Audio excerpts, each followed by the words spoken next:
Baik, Assalamualaikum warahmatullahi wabarakatuh. Perkenalkan, nama saya M. Arif Ramadan dengan NIM 22050019. Di sini saya akan mempresentasikan tugas pengganti UAS Matkul Sistem Pesawat Terbang kelas B. Di sini saya mengambil judul analisis kegagalan nose-wheel steering system pada pesawat Boeing dengan menggunakan metode failure mode, and effect analysis. Tahun dan tanggal terbit 24 Desember 2023. Penulisnya ada Dwi Anggawati, kemudian ada Sri Mulyani, dan Fajar Hanif. Selanjutnya ada tujuan penelitian. Pesawat menggunakan sistem kemudi roda hidung saat lepas landas, mendarat, dan taksi. Tujuan penelitian ini adalah membahas masalah sistem kemudi roda hidung Boeing 737-800 untuk meminimalkan masalah yang mungkin timbul. Itu tujuan penelitiannya. Lanjut, ada rumusan masalah. Salah satu sistem penunjang landing gear yaitu nose wheel steering. Sistem ini biasanya dikendalikan oleh hidrolik aktuator dan dikontrol oleh hidrolik yang dikontrol oleh radar pedal ketika pesawat berada di ground atau di darat saat high speed dan hanya mampu berbelok 7 derajat ke kiri atau ke kanan dari senter. Lanjut, ada metodologi. Penelitian ini menggunakan metode analisis FMEA. Data untuk penelitian ini berasal dari log penerbangan dan manual pesawat atau AFML B737-800 dan dioperasikan oleh Lion Air dari Januari 2020 hingga Juni 2021. Hasil penelitian menunjukkan bahwa selama proses FMEA, nilai risiko prioritas terbesar atau RPN adalah 175. Lanjut, ada langkah-langkah penelitian. Proses penelitian yang dilakukan dengan pengambilan data dari dokumen AFML atau Aircraft Flight and Maintenance Log, yaitu data kerusakan yang terjadi pada nose wheel steering system. Dari data tersebut diolah dengan menggunakan metode failure mode and effect analysis atau FMEA. Dalam penilaian FMEA terdapat indikator severity, oscillation, dan detection, di mana masing-masing indikator memiliki rentang nilai 1 sampai 10.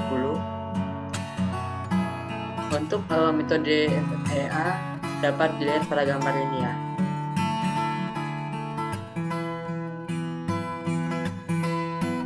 Next. Data yang digunakan yaitu data kerusakan pada nose wheel steering system pada pesawat Boeing 737-800 berdasarkan data AFML periode Januari 2020 sampai Juni 2021. Berdasarkan data kerusakan terdapat 3 penyebab utama kerusakan pada nose wheel steering system, yaitu ada yang pertama ini ada nose wheel tendency steer to the left atau right. Lalu yang kedua ada nose wheel gear vibrate, dan yang terakhir ada radar pedal do not steer straight. Lanjut, ada hasil penelitian. Penyebab kegagalan pada nose wheel steering system. Yang pertama, terdapat 3 masalah utama pada kegagalan nose wheel steering system pada tahun 2020 sampai dengan 2021, yaitu tendency, vibrate, dan steer straight. Yang kedua adalah kegagalan tendensi atau mengarah ke kiri atau ke kanan disebabkan oleh faktor seperti lubrication, nose wheel steering cable, steering mechanism, dan shear pressure. Yang ketiga adalah kegagalan vibrate disebabkan oleh damage atau leakage pada shock strut. Dan yang terakhir adalah kegagalan strut dapat disebabkan oleh gangguan atau ketidaknormalan pada pilar.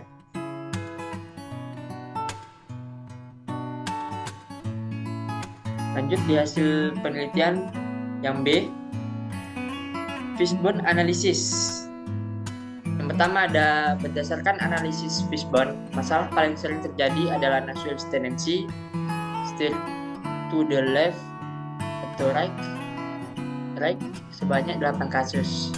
Ini kasusnya ada 8, ada direct pressure, pressure check, difference pressure, low pressure, damage atau leakage, ada cable adjustment, ada lubrication, dan steering mekanisme. Penyebab utama masalah ini dapat saya ambil yaitu adanya masalah di tire pressure dan steering mekanisme. Lanjut, masih membahas tentang hasil penelitian C, tabel FMEA. Tabel FMEA atau bisa diartikan dapat disingkat dengan Failure Mode and Effect Analysis, memberikan gambaran kegagalan nose-wheel steering system beserta tindakan perbaikan yang diambil.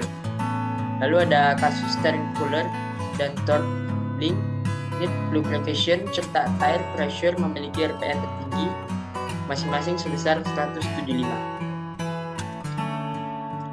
Lanjut D, perhitungan nilai RPN.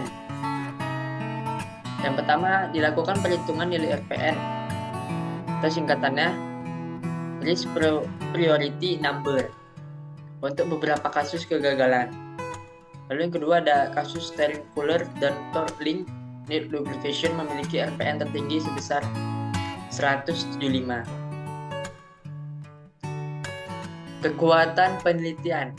Menurut saya kekuatan penelitian ini ada 3 alasan, yaitu hasil perhitungan yang dipaparkan dengan jelas disertai tabel sehingga mudah dipahami. Lalu yang kedua, adanya gambar pada objek yang akan dilakukan penelitian sehingga memudahkan membaca dalam memvisualisasikan objek tersebut.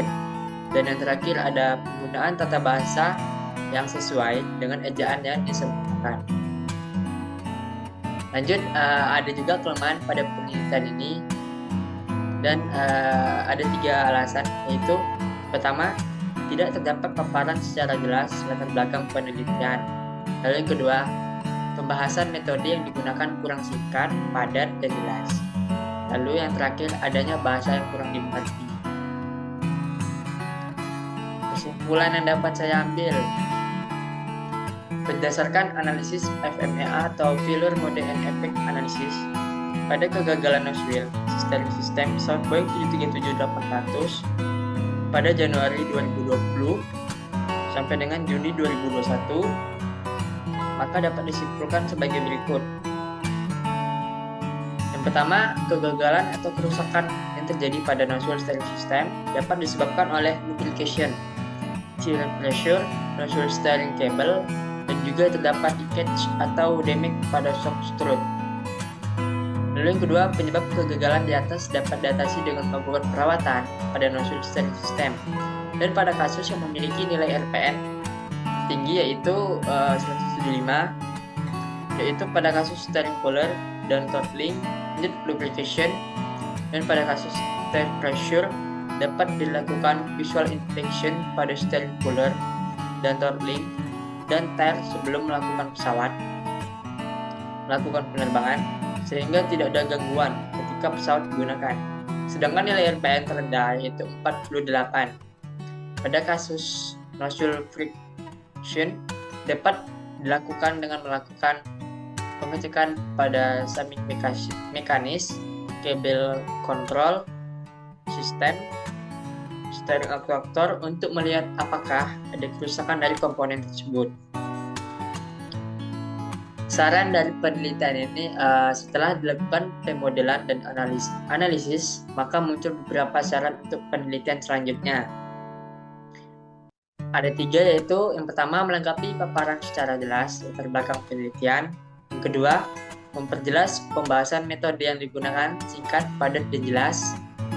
Dan yang terakhir, menggunakan bahasa yang mudah dimengerti. Sekian yang dapat saya sampaikan. Lebih dan kurang saya mohon maaf. Assalamualaikum warahmatullahi wabarakatuh.